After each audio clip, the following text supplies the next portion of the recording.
Hello, and welcome to the Admittedly podcast. My name is Thomas Khalil.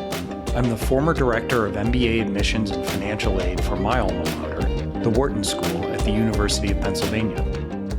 In this podcast, I don't promise easy answers or quick fixes, but I will use my decades of experience to help you achieve your education goals. Now let's get started.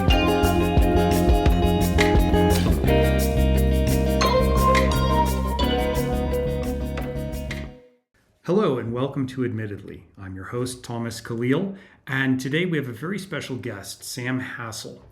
Sam is coming to us from New York City, and he graduated from the University of Southern California. He's a published research scientist, having spent 4 years in psychology and neuroscience research at Columbia University.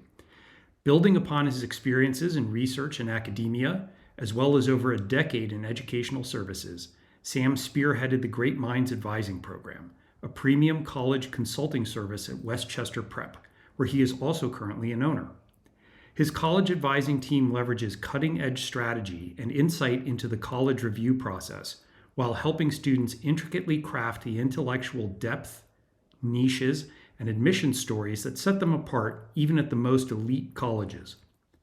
For the most recent 2022 to 23 application cycle, 100% of the Great Minds Advising Team students applied to a top choice early decision school and were accepted.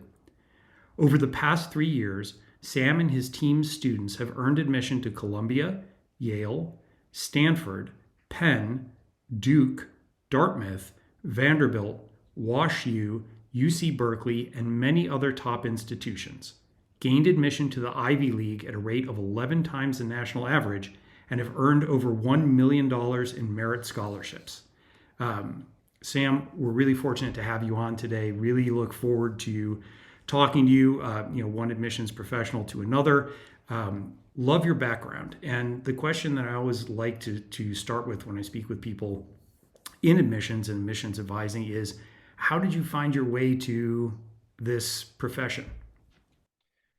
Sure. So I often kind of explain the connection, I think, between research and my background in academia.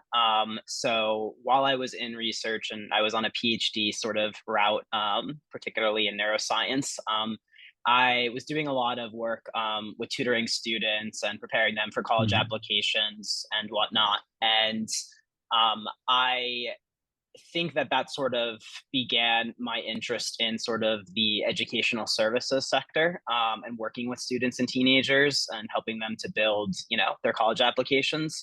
At the same time, I think that you can take a lot from the paradigm of research, and how research is conducted in academia, and sort of borrow that as a pretty helpful framework for the college admissions process. So the way that I explain it a lot of times is, if you're a research professor, you run a lab, you're a principal investigator, you're typically, you're sort of telling a story, right? And sort of particularly the best science communicators, if you go and watch a TED Talk and you're listening to Dan Gilbert from Harvard or Paul Bloom from Yale, they tell a really articulate story that captivates an audience about what their research is, what it does, what its past, present, and future is. And, if you're applying for grants, if you want a grant from the Templeton Foundation or from NIH to sponsor your lab, you have to really appeal to that body in terms of, okay, here's what I've done in the past. Here's my resume. This is a topic or an issue or a question that I'm investigating.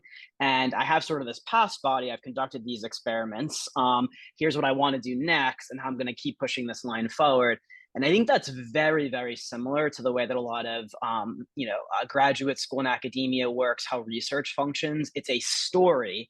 You've committed yourself to a particular topic and investigation with particular hypotheses and theories, but you have the evidence from the past to support why you are a capable person of investigating this topic. And it really is the same in undergraduate admissions. It's, I want to come to your college, work with these professors doing research or taking this class, this tool. I'm going to take this tool and put this in my tool belt. I'm going to serve the community in this way. But not just that, it's not just future oriented, it's here's my resume and how I've already begun investigating this topic or this issue or whatever I've particularly committed myself to, and that's why I'm qualified. And I think there's a really interesting sort of intersection between the two that I brought from my background. The other sort of kicker there is, I think, coming Hmm. from psychology and neuroscience, um, I think we've built a lot of our strategic approach on understanding how humans operate and how they evaluate other humans. And there's a lot of Yes. sort of social hacking, social engineering that goes into any evaluative process, whether it's college admissions, undergraduate, graduate, you're Hmm. applying for a job. You have to understand how somebody else is going to evaluate you psychologically as well.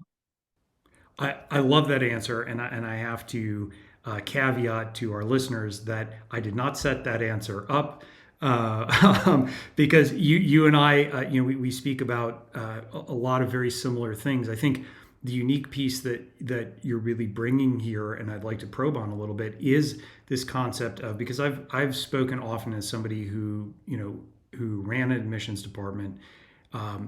It's not about your perspective of the school. It's really about the school's perspective of you and how they're viewing you. So, and you touched on that at the end with your background in psychology. I thought it was fascinating. So, do you have a rubric that you use? Do you have a particular methodology or approach or thesis that you apply to this? So we have a lot of sort of different principles. One thing is, I think this is really important for applicants to understand.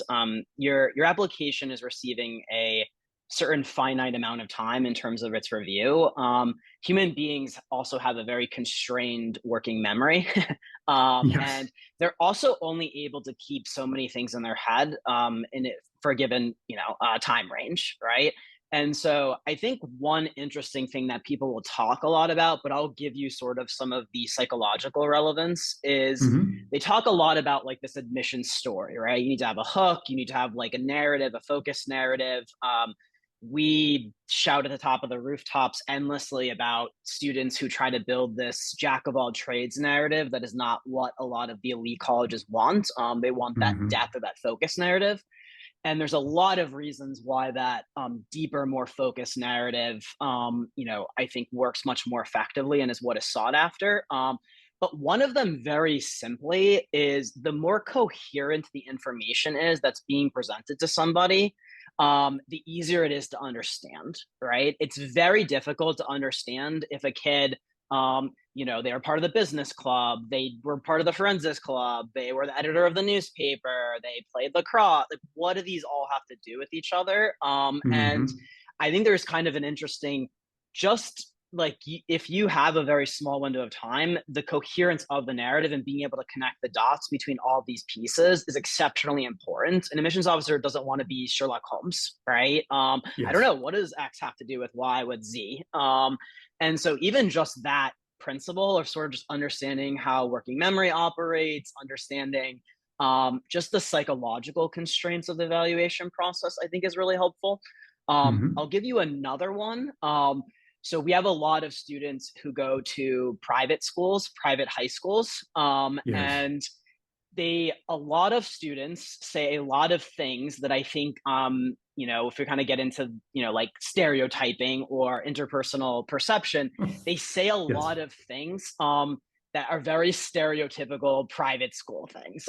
They say, like, I play squash, I play golf, I've been to like 98 countries in the world. And we're like, not so fast. It doesn't sound the way that you think it sounds to an admissions officer. It just sounds like you're privileged, Yes. right? Yes. And a lot of 16, 17 year olds, they're like, I tell the story, we had a kid and they're like, well, I started this recycling program in Nantucket at my summer home. It's like, just don't mention the Nantucket or summer home part, please, Exactly. Let's right? just truncate that right Yeah, here in the middle yeah, of the sentence. yeah. Let's stick to the sustainability focus, but get rid of the Right. rest. And but they don't understand that because they're 16 or 17, and a lot of them particularly grow up in a bubble and they don't understand exactly how to contextualize. But if you're an admissions officer and you might be reading from a certain geographic region, but you're certainly going to have a much bigger, more macro understanding of social economics and, a Yes. lot of diversity versus a kid who's just, stayed mostly within 20 miles of where they live and where they grew up, and it's very homogenous. So I think those sort of social perception factors, even, working memory, do they want to root for you or not root for you? There was an article in the Yeah. Atlantic yesterday about how if affirmative action goes away, everybody now should start telling stories about trauma because they'll want more trauma. Or like trauma is basically equals like you're from a diverse background or something. And it's like it's not the trauma, I No. think, itself. It's nobody when you think of your hero, you don't think victim, right? When you think of somebody who's going to Right. change the world, you don't usually think of the word victim, right? Right. And but if you kind of can spin it and show how you've converted that negative energy into something positive and translated it, that is really interesting. But it's not just like I'm a victim in nuance, right? And so there's Right. all of these psychological mechanisms that I think come into play in the evaluation process. Well, I think you raised so many great points there, and having been neck deep in several admission cycles on the other side, on the admission side, I think not only are the readers not going to do the legwork, as you said, be Sherlock Holmes about it, they just don't have the time, right? So it's incumbent on you to construct that narrative, and I think it sounds like that's something you're really focusing on. I also think, and I think there are these trends, and you've seen them that sweep through admissions, right? You need to have a volunteering hook, or you need to have this, as you just brought up, this trauma hook. And I think that it's very dangerous when students are looking at other students and compare their outcomes with their own story, because you don't need trauma to be effective in this process. And I think you see a lot of students manufacturing or overstretching a small incident that kind of negates a more interesting voice. So, the main question then that people always ask is, okay, I'm coming from a background of relative privilege, maybe extreme privilege, maybe relative privilege. How do I stand out, right? Because, it's not my fault, but it's also my environment. So how do I communicate my uniqueness to a school? Yeah, so I think that a lot of students, quite honestly, in terms of the perception, we have a lot of students who they come from. I mean, we've had students who come from extreme privilege. Mhm. In some cases, some of them have actually experienced a lot of adversity. It might not have been financial adversity or geographic adversity, but they might have had something that happened to one of their parents. We had a student a couple of years ago who did science research on post-traumatic stress disorder, particularly insofar as it affected females versus males. Mhm. And a lot of the pharmaceutical side of treating post-traumatic stress disorder and the research is mostly focused on male subjects, not female Okay. subjects, right? And that's really interesting, right? Is she kind of identified this very particular niche science research angle, but it was connected to adversity that came that afflicted her mother and her grandmother, right, in her family. Hmm. Now, her dad was in the C-suite of a major organization, so she didn't have financial adversity, but it didn't Right. mean that she didn't have anything. And at the same time, she didn't just use it as, okay, I'm going to try to offset my socioeconomic privilege by just kind of throwing trauma at the wall and seeing if it sticks. It Hmm. wasn't a well, here's the negative part of the story. You never watch a movie and the protagonist experiences adversity or Simba's, father dies and then there's always a triumph at the end, right? Yes. There's always there's the adversity, but then usually it's triumphant at the end, right? And I think if Right. you are authoring an admission story, I want to see that you're triumphant at the end. I don't want the movie to end with well, I don't know, Mustafa pushed your father off, and that's the end of the story. It's like not a Exactly. great The movie. end. Yeah. So she really, I think took what she had, but she spun it in a way that is, if I'm a top school and I'm kind of sorting between applicants who maybe have the trauma or maybe have just the intellectual component. So there could be some other student who also is studying post-traumatic stress disorder and has a lot of the Hmm. intellectual side of it. But I don't know who you're going to put your money on. A kid who has both the intellectual side and they have the personal side that says, I don't know if this gets really hard or their experiments aren't going right or they don't get that fund for their lab, who do I think is going to push through more? Right. Probably the person who has the intellectual side and capabilities, right? And also the Exactly. person who has like the personal motivation, because the answer to this question is very personally relevant and important to them. So that's an example, I think, of a student who maybe did come from privilege, but they can channel in other ways. And then other students too, I think, with just if they're running a business, like how do they use it to make, a social impact, for example, instead of just, what the Hmm. revenue number is of the business. How are they giving back? And in ways, this is where it gets really subtle because, we have a student last cycle. I call this phenomenon, it comes from sociology. There's the term conspicuous consumption, Okay. which is people try to signal their status, basically. Yes. It's sort of like the peacocking. But there's Yep. another offshoot of that that's called conspicuous compassion. And that's when people do virtue signaling and they try to Yes. show like their morality, right? Yes. And we get a lot of kids who do that too. And that also comes across terribly when you're like, Yes. I'm such a great person because I went down to the South Bronx or Westchester or Scarsdale or one of these areas to go to the homeless shelter. And it's like, A, there's a Right. million kids who are mentioning that in their essays anyway. So it's not even unique. And B, it's like, look at me, I'm such a great person. It doesn't land well either. So there's a lot of deft touch, I think, how you even convey your service in the first place. Right. And I think, right, because when do you start working? What is your preferred timeline to start working with a student? As soon as possible. Exactly. We start kindergarten is our earliest. No, I'm just kidding. We If you wait till typically kindergarten, they're never getting into you're Stanford. behind. It's all Yeah, over. You're behind. yeah. At that point, you can just cross off the top 10. Those have already been Yeah, taken off the table. exactly. I think I would say like a more moderate range would be like ninth or 10th grade. 11th, you're Hmm. getting really towards the end of the process. And that presents a lot of really unique challenges when you're that late in the process. Yes. Um, Seventh and eighth, I think we will take a student on. It doesn't mean it has to be the same process as for an 11th grader. It could be Right. much more kind of hands off and they have much more sort of space to organically iterate through those interests, but they have at least a little Hmm. bit of insight or advice or a little bit of feedback. But you're not meeting with them every week and sort of, I don't know, are you like super passionate about, coding yet? Are you super passionate about business yet? It's been a week. That's not how it works. Right.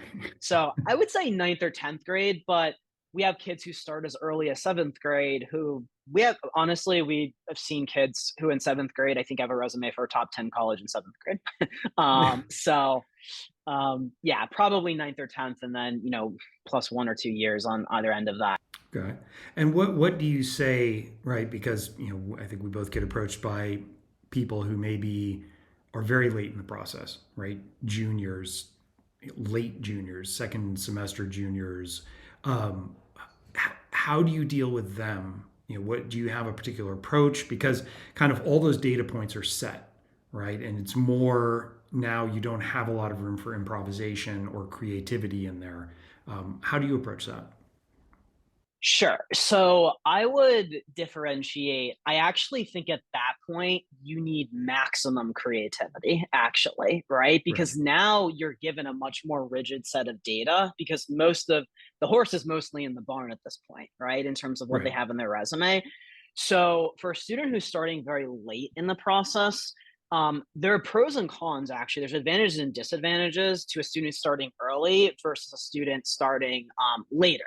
So, an advantage of a student starting earlier is, of course, you have way more time, right? And you could build up, and a lot of resumes are very cumulative, right? It's like Right. sort of like a career.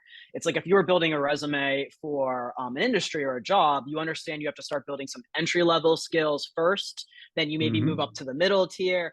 You're not applying to MTSI, as a ninth grader, and like you have no skills yet in management and technology, right? Oh. Like you need to build things first, and then a lot of times that will open more doors and further opportunities, right? And sometimes people just Hmm. try to go to like they want to apply to like the best most competitive summer program, and it's like, well, you didn't start aggregating the resume and things Right. open up further opportunities and it's cumulative.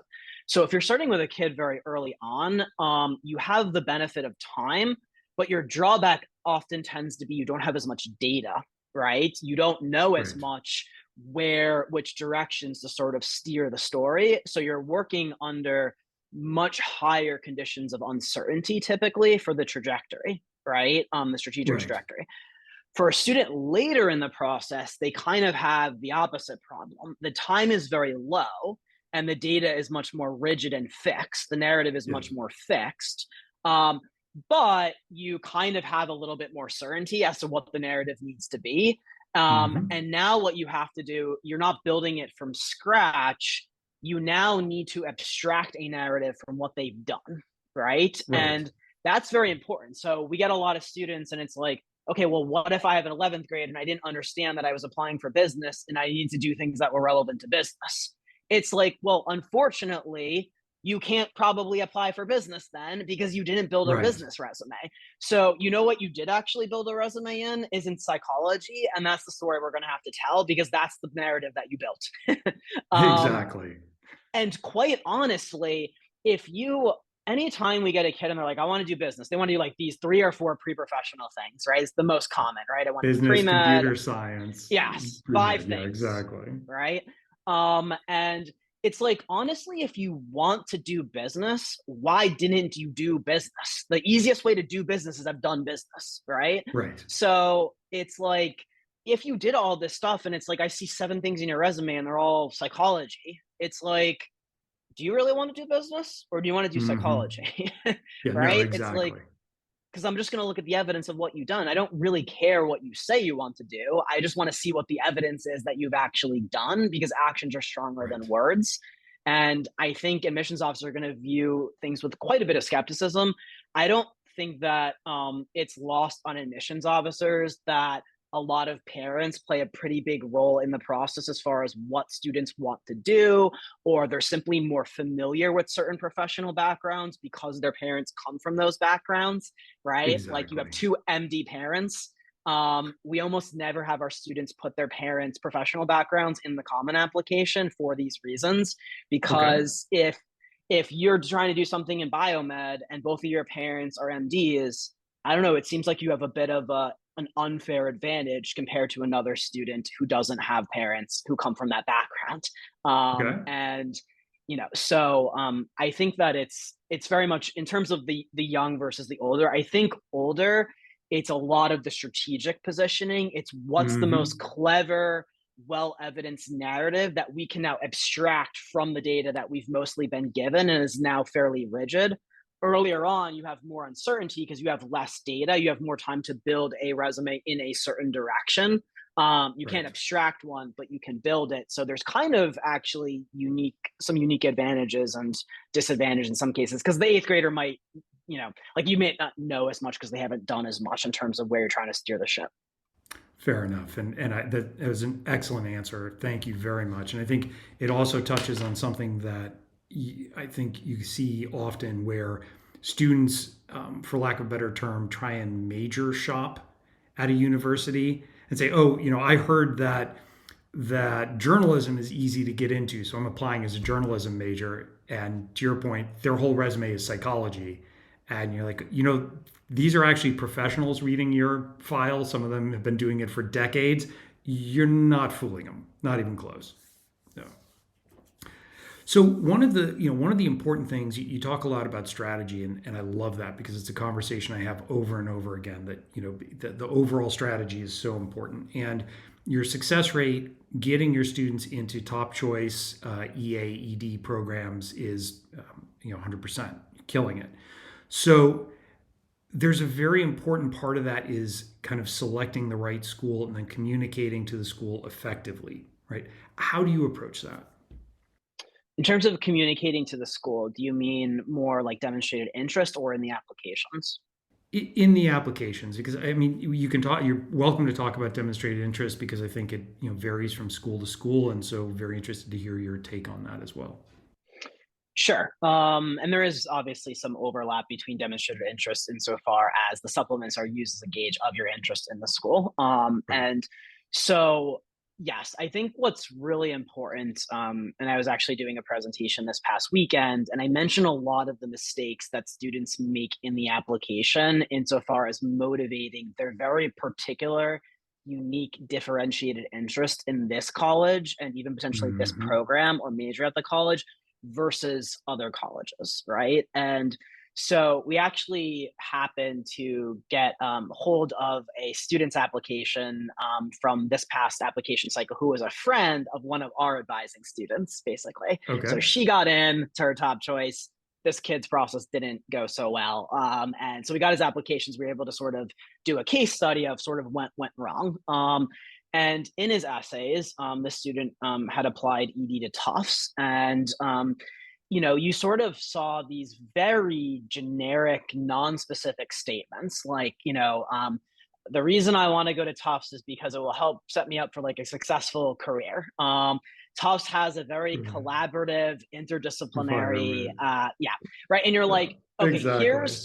here's a metric for knowing whether you wrote a good supplement or not. If you could make the statement about any college, essentially, it's not a good thing to include in your supplement for this college, right? And Right. so if you could say like, oh, this school has a good liberal arts program, it's like, well, you could say that about 1,000 colleges, right? Right. So, and I think students really, they don't understand just motivating through very clear specifics. I'm going to your undergraduate institution. I want to take this very particular class because I need this as a tool to further, we had a student who was running business and we're like, I want to understand more how consumers think, right? So I need Right. this class in consumer psychology. And you're like, okay, that makes sense, right? It's like there's this kid, he runs a business, so he has a reason for gaining this tool. He's telling you why this tool would be helpful. And then he's making it very concrete by saying this class with this professor and these topics are parts of the syllabus I would use in this very Yes. particular way to help my business. It's like, well, yeah, I tend to believe that that's fairly legitimate, right? Not I want to go to Columbia because it's in the greatest city in the world. It's like how many students you think mention New York City in Ah, their Columbia or NYU essays, right? Um, exactly.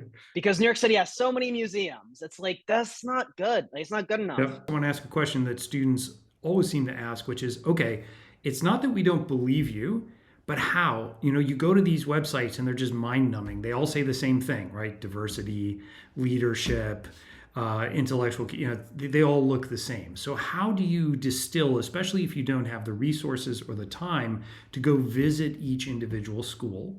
How do you do that?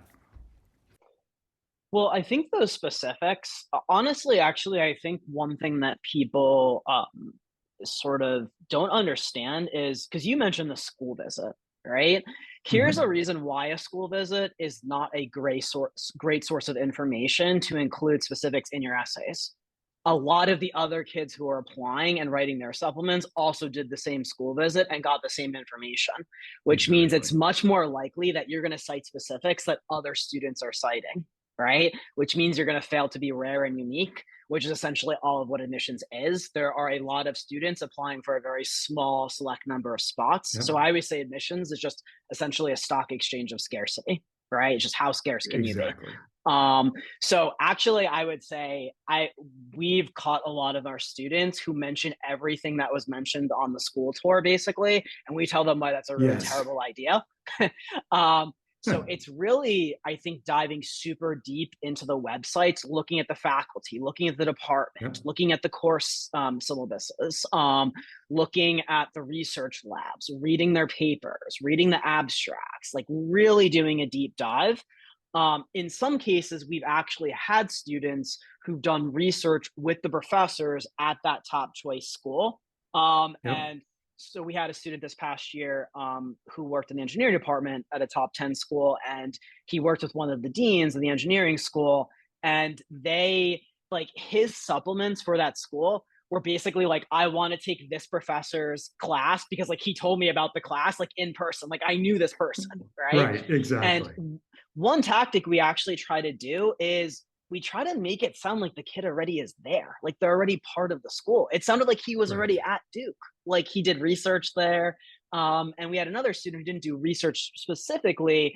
It A lot of times I think in those supplements, it's almost really like instantiating. It sounds like you're almost already a member of the community. Sometimes we have the student write sort of what I call a day in the life supplement, which sort Got of it. just shows them moving like a very particular class to like a club, an extracurricular. It like shows what they would look like on campus, like in a very specific, concrete way. But I think the answer is just like doing your really specific research through the website, Right. not just like what the tagline says of like we're a global institution, because that a lot of that is going to sound like boilerplate. Fair enough. And I want to be aware of time and respectful of time. But you talk about students doing research or students, being involved, and that, we're in the summer right now. How do you advise students make the most of their summers, right? And obviously it's different each year, your summer, and you spoke about this before, this kind of accumulation and growth over time. But do you have any basic principles that students should think about for their summers? Sure. Number one, don't go to sleepaway camp. I'm just Oh, kidding. So I think what's important, one really big misconception that I see from a lot of students and families is they overvalue the significance of quote unquote summer programs as yes. really being like just like the only or the primary vehicle for doing productive things over the summer. And I think that couldn't be further from the truth. A lot of summer programs, and this also gets further exacerbated by the fact that a lot of summer programs have very fancy college titles next to them. Yes. Stanford, Cornell, Columbia's, program. Now there are some very select high value programs, obviously RSI, which a lot of people say is harder to get into Exactly. than most of the top colleges. Iowa Writers Workshop.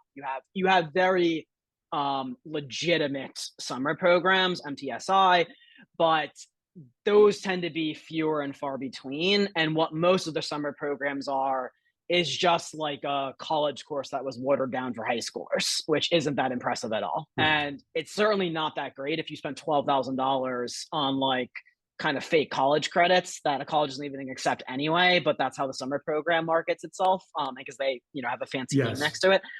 So I think it's really important that people understand most summer programs are not really high value resume builders. Now, Yes. they can have some place in your resume building. Like if you're in ninth grade and you're just trying to start learning some coding because you're at the entry level of your resume or in your seventh or eighth grade, that's okay. You're not trying to make it a high value thing because you're not at that point in your resume. You're just trying to get some Exactly. introductions to your field, right? So that by 10th, 11th, you can be in the middle upper tier of your resume, right? Or you can do some other high value things. So I think as they understand that about summer programs, other things that they can do, I think it's a very multifaceted approach. They might do a summer program. I would consider that more of a low middle tier value activity. Hmm. Doing independent research, obviously, with a university professor tends to be much more high value. Anything that takes a lot of initiative. So we have a lot of students who reach out to the mayor, the chamber of commerce. They're launching business initiatives in their town over the summer. Yes. They're launching the sustainability program in their town over the summer. So it could be, political internship, anything like that. They could be building up their clubs for the coming year. We've had a lot of students who take over a club. They're doing the planning for the clubs or doing more events over the summer for their clubs in some Hmm. cases.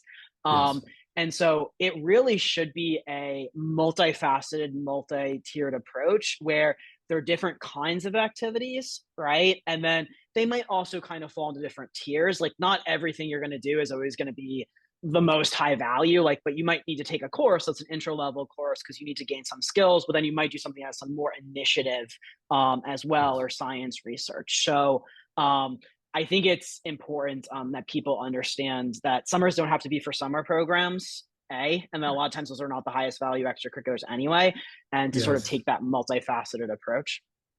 I love that. And I think it ties back to something you brought up earlier on privilege and how those courses really, really go directly to the issue of privilege. But also, I think you bring up a good point that's always annoyed me is that there are a lot of programs that are absolutely unaffiliated with the schools that license this, essentially the school's name by renting out space, right? And it's to admissions professionals, they know exactly what those courses are. They see that very clearly. But I think a lot of times students and parents are not as aware of that. And they're paying thousands and thousands of dollars for a course that is not highly regarded just because it's held on Tufts campus or another university's campus. And I think that's just, it's unfair and slightly deceptive. Okay, one last question I wanted to pose to you, because everybody's going to want to know this. $1 million in merit scholarships, that's quite a bit of money. Do you have any guidance for families? Because, obviously the cost of education is skyrocketing, continues to just go up every single year. Any advice in terms of getting scholarships, paying for school? Yeah, so I think certainly, first of all, when you're looking at colleges, so for instance, if you are in New York State like we are, and Cornell is a very popular, I mean, you can make the case that Yes. it's the most popular college among our demographic region. Okay. Cornell, for instance, has New York State contract colleges, right? They're endowed by New York State. Yes. They're not the private colleges like engineering, arts and sciences, et cetera, Right. business. And so, I mean, even just that, if you're applying to Cornell and let's say that you intend to do something in the biomedical sector, you could be in a lot of different colleges in Cornell. You could be in arts and sciences, you could be in human ecology, you could be in CALS, agriculture and life sciences. And there's about a $20,000 per year difference in terms of your tuition if it's a New York State Yes. contract college, right? So if you happen to be a New York State resident, and there's a lot, even just understanding that, that would be a huge tuition residual there. Now, a similar principle that would be a little bit more generally applicable, not to just New York State residents, Mhm. is just any state residency tuition benefit potentially. And even if you're not an in-state resident, not everybody can be from Virginia and have UVA, or California and Exactly. have Berkeley, UCLA, and then four other, Exactly. top 50, state campuses, or Michigan. It'd be really nice. Unfortunately, in New York State, we don't have one of those. You could say that maybe Cornell serves a little bit of that purpose with some of the New York State Right. endowment. But I think look at, certainly a lot of these out of state public flagships, the tuition's still going to be cheaper, even if you are an out of state resident. If you're an in state resident, of course, and you have an exceptional public flagship, um, provided that it's the right climate for you and the right Right. ethos, and that school is particularly strong in some of your areas and will get to where you want to get to potentially, then certainly take that into account. In terms of scholarships, if you want merit scholarships, it's not that a lot of times we didn't really plan the scholarship part of it. We just Right. did what we were supposed to do, making the kid the best, most competitive applicant that they could be. And those scholarships came as a function of that, but they were more a byproduct versus sort of intentional design, right? Yes. So, and a lot of times you don't even have to do a separate scholarship application. There are a lot of schools that will just automatically give you merit potentially, if you are a very Exactly. competitive applicant. So, what I would say is, instead of worrying about, and this is a lot of what we try to do with even college admissions, I explain to a lot of people. We had a family yesterday I spoke to, and they're like, well, he's really good in classics and he had this medal on the national Latin exam. And we know the classics would be a more favorable positioning strategy, right? Like Yes. linguistics or whatever. I'm like, but he has 3 years to build a resume. So if we just have him build a resume and something he doesn't want to do just because it will get him to college, do you really Yeah. think you won, or did you lose because he could have spent 3 years building a resume and something that he really wants to do in life and really would have been way more advantaged in? So it's like you kind of beat yourself Exactly. just because you did it for college. So it's like, even with admissions, we say it should be viewed as a byproduct benefit of the student building an excellence and pursuing it. And if you do that, you will get the other stuff that comes with it, which means you will be a very competitive applicant. So if you want scholarships, you want accolades, you want optionality, do what you're supposed to do to build your candidacy. And those things you should view, I think, as byproducts in a lot of cases. Yeah. So now my audience is absolutely going to be convinced that I was sending you those answers. I love your approach. And, for people listening to this podcast, Sam, how do they get in touch with you? How can they engage with you and with Great Minds Advising? Sure. So our parent company is Westchester Prep, that we're still Okay. affiliated with. So you go to westchesterprep.com.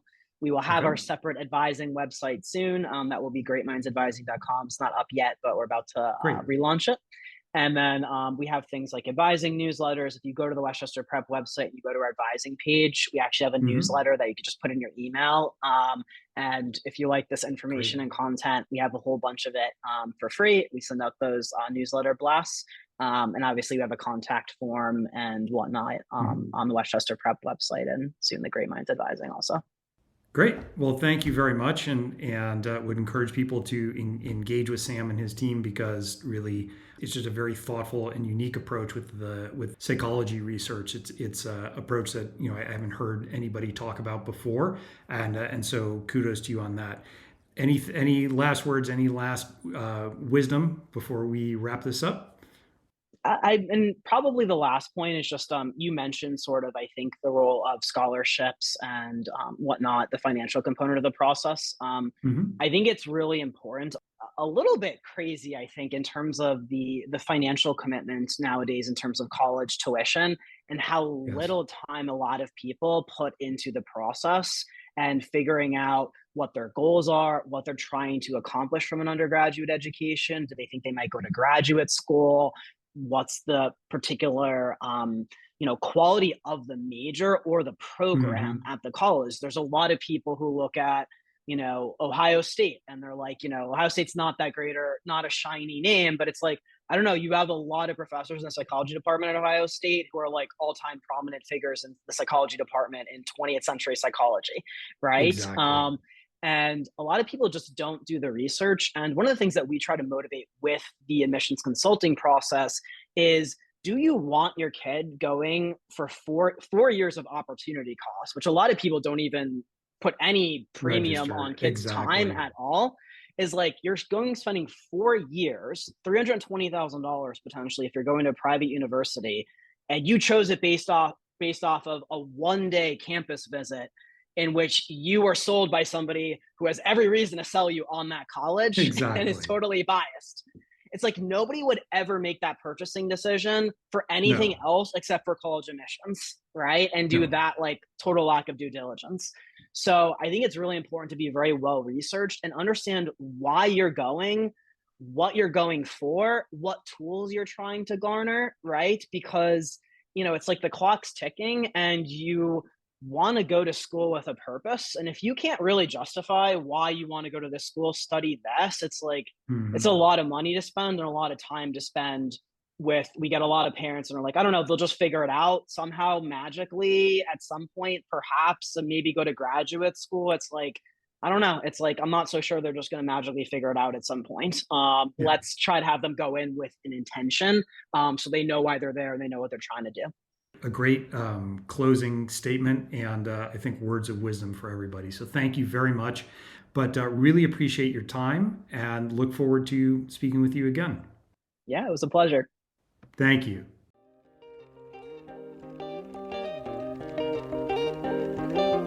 Thank you for joining us today. Please take a moment to subscribe to the Admittedly podcast and download this episode. I welcome you to share your thoughts and questions with me. You can find us on social media at Admittedly Podcast. I look forward to continuing